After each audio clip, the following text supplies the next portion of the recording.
آقا علیہ الصلوۃ والسلام کی زندگی دیکھیں کہ حضور کی زندگی میں تواضع تھی۔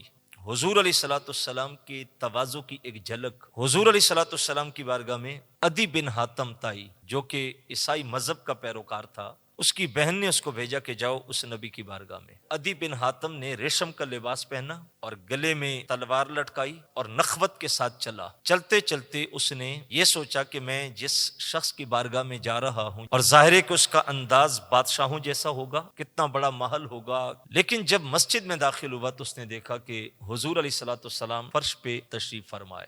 تو حیران ہو گیا دیکھ کے آپ اتنی سادہ زندگی گزار رہے ہیں کہ فرش پہ بیٹھے ہوئے، اور فرش بھی کچے ہیں، مسجد بھی کچی ہے۔ حضور کے ساتھ بیٹھے گفتگو شروع ہوئی تو اس نے دل میں خیال کیا کہ شاید یہاں تو سادگی ہے لیکن گھر ان کا عالیشان ہوگا، رہن سہن بہت اعلیٰ ہوگا۔ تو یہ بات جب اس نے سوچی تو حضور علیہ الصلوۃ والسلام نے گفتگو کرتے فرمایا باقی باتیں گھر چل کے کر۔ تو آقا کریم صلی اللہ علیہ وسلم کے ساتھ چلا۔ جب حضور کے گھر پہنچا تو اس نے دیکھا کہ گھر بھی اسی طرح سادہ سا ہے، چھوٹا سا حجرہ۔ خیال کیا کہ یہاں بیٹھنے کی جگہ نہیں تو مجھے کہاں بٹھائیں گے؟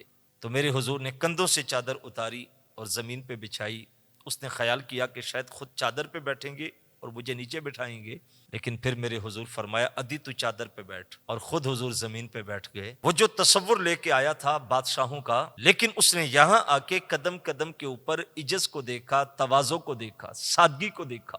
تو جب حضور کے سامنے بیٹھا اور آقا علیہ السلام اس سے کلام کرنے لگے تو اس نے کہا کہ باقی باتیں بعد میں کریں گے، پہلے مجھے کلمہ پڑھا کے اپنی غلامی میں داخل کر لو۔ صاحب حضور علیہ الصلوۃ والسلام کی زندگی میں عجز تھا،